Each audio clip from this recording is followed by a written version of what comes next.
والهادي إلى صراطك المستقيم وعلى حق قدره دار العزيز اللهم صل على سيدنا محمد الفاتح لما أغلق لما سبق ناصر الحق بالحق إلى صراطك المستقيم وعلى حق قدره دار العزيز اللهم صل على سيدنا محمد الفاتح لما أغلق والكاتب لما سبق ناصر الحق بالحق صراطك المستقيم وعلى حق قدره دار العزيز اللهم صل على سيدنا محمد الفاتح لما أغلق والكاتب لما سبق ناصر الحق والهادي إلى صراطك المستقيم وعلى حق قدره دار العزيز اللهم صل على سيدنا محمد الفاتح لما أغلق والكاتب لما سبق ناصر الحق بالحق إلى صراطك المستقيم وعلى حق قدره دار العزيز اللهم صل على سيدنا محمد الفاتح لما أغلق والكاتب لما سبق ناصر الحق بالحق إلى صراطك المستقيم وعلى حق قدره دار العزيز اللهم صل على سيدنا محمد الفاتح لما أغلق والكاتب لما سبق ناصر الحق بالحق صراطك المستقيم وعلى حق قدره دار العزيز اللهم صل على سيدنا محمد لما سبق ناصر الحق والهادي إلى صراطك المستقيم وعلى اللهم صل على سيدنا محمد الفاتح لما أغلق والكاتب لما سبق ناصر الحق بالحق والهادي إلى صراطك المستقيم وعلى حق قدره دار العزيز اللهم صل على سيدنا محمد الفاتح لما أغلق والكاتب لما سبق ناصر الحق بالحق والهادي إلى صراطك المستقيم وعلى حق قدره دار العزيز اللهم صل على سيدنا محمد الفاتح لما أغلق والكاتب لما سبق ناصر الحق بالحق والهادي إلى صراطك المستقيم وعلى حق قدره دار العزيز اللهم صل على سيدنا محمد الفاتح لما أغلق والكاتب لما سبق ناصر الحق بالحق والهادي إلى صراطك المستقيم وعلى حق قدره دار العزيز اللهم صل على سيدنا محمد الفاتح لما أغلق والكاتب لما سبق ناصر الحق بالحق والهادي إلى صراطك المستقيم وعلى حق قدره دار العزيز اللهم صل على سيدنا محمد الفاتح لما أغلق والكاتب لما سبق ناصر الحق بالحق والهادي إلى صراطك المستقيم وعلى حق قدره دار العزيز اللهم صل على سيدنا محمد الفاتح لما أغلق والكاتب لما سبق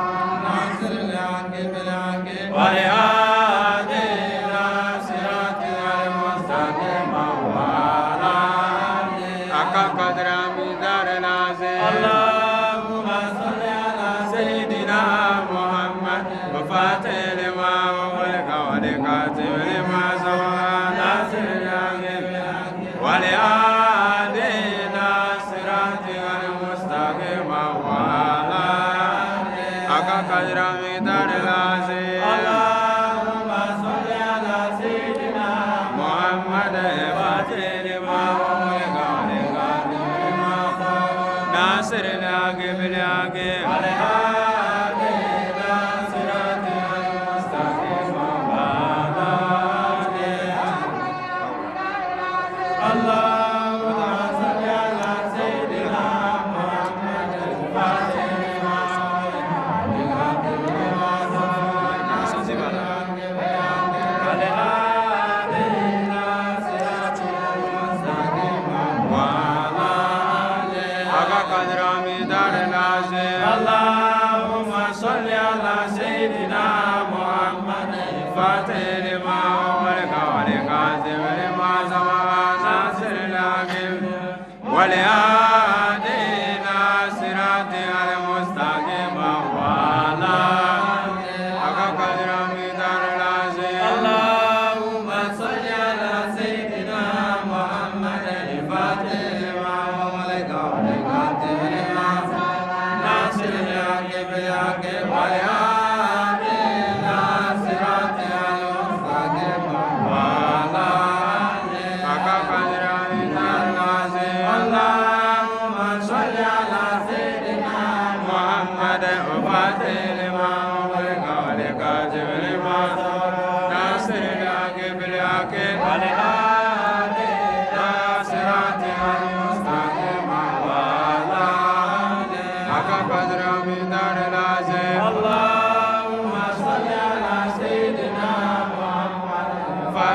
لما أغلق والخاتم لما سبق ناصر الحق بالحق والهادي إلى صراطك المستقيم وعلى